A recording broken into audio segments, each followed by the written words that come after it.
కొరింథీ పత్రిక 4:16. కావున మేము అధైర్యపడము, మా బాహ్య పురుషుడు కృషించినను అంతరంగ పురుషుడు దినదినము నూతన పరచబడుచున్నాడు. పౌలు గారు ఎంచక్క చెప్తున్నారు చూడండి.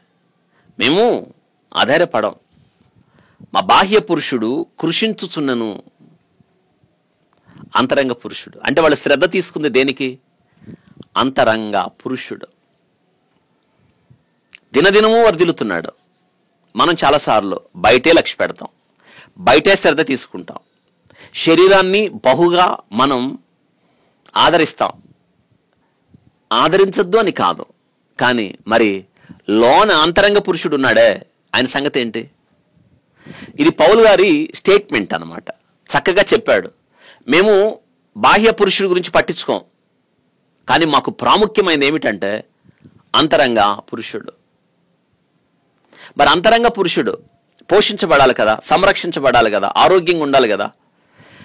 మనం బయట పురుషుడు అనగా శరీరం, దీని కొరకు బహుగా శ్రద్ధ వహిస్తాం. ఎక్కువ శరీరాన్ని గురించి శ్రద్ధ ఎక్కువ తీసుకుంటాం కదా. 3 పూట్ల ఆహారం, స్నానం, రకరకాల ఆయిల్స్, సోప్స్, శరీరానికి ఏదైనా బలహీనత వస్తే వైద్యుడి దగ్గరికి వెళ్ళడం, మందులు వాడడం, చిన్న మచ్చ ఏదైనా వస్తే స్కిన్ డాక్టర్ దగ్గరికి వెళ్తాం. ఇలాగా మనం ఎంత శ్రద్ధ తీసుకుంటాం? తీసుకోవాలి. ఈ శరీరం దేవుడు మనకి ఇచ్చిన గొప్ప ఆధిక్యత, తీసుకోవాలి. కానీ అంతరంగ పురుషుడు ఆత్మ గురించి శ్రద్ధ తీసుకొని దేహం ఉంటే ఏంటి, లేకపోతే ఏంటి? ఒకడు సర్వలోకాన్ని సంపాదించుకొని తన ప్రాణాన్ని పోగొట్టుకుంటే ఏం ప్రయోజనం? అంతరంగ పురుషుడు ఎంత విలువైన. బాహ్య పురుషుడు ఈ శరీరం మునుపటి వల్ల మన్నైపోద్ది, ఆత్మ దాన్ని దయచేసిన దేవుని యొద్దకు వెళ్తుంది. ఆత్మ ఎంత బలంగా ఉండాలి.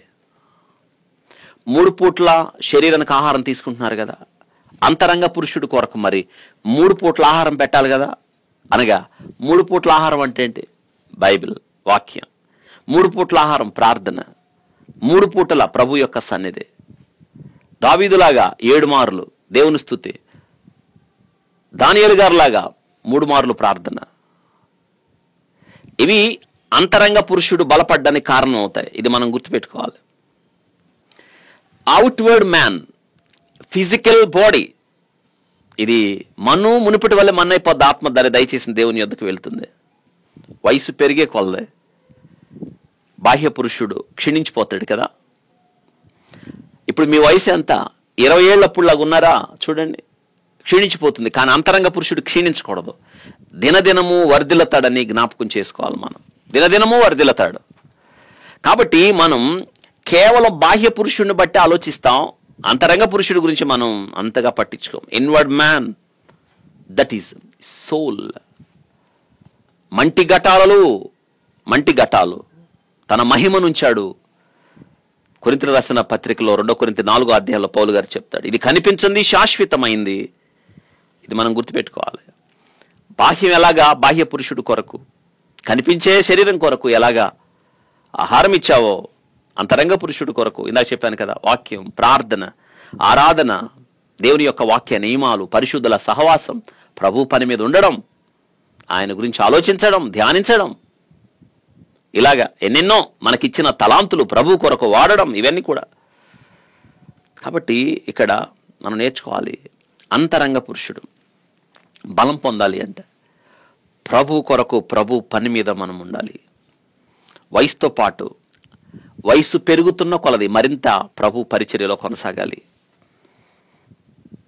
ఆధ్యాత్మిక జీవితంలో మనం వృద్ధిని పొందాలి. దేవుడు కోరేది ఇదే. కాబట్టి బాహ్య పురుషుడు కాదు, అంతరంగ పురుషుడు. మనం కూడా పౌలు గారితో కలిసి చెప్పగలగాలి, మా బాహ్య పురుషుడు కృషించినను, అంతరంగ పురుషుడు దినదినము భక్తిలో వర్ధిల్లుతున్నాను, దినదినము ప్రార్థనలో వర్ధిల్లుతున్నాను, దినదినము వాక్య పరిచర్యలో వర్ధిల్లుతాను, దినదిన పరిశుద్ధుల సహవాసంలో, దినదినము సువార్త పనిలో, దినదినము ప్రభు కొరకు పనిచేసే విషయంలో దినదినము వర్ధిల్లుతున్నాను అన్న స్థితి మనకు రావాలి.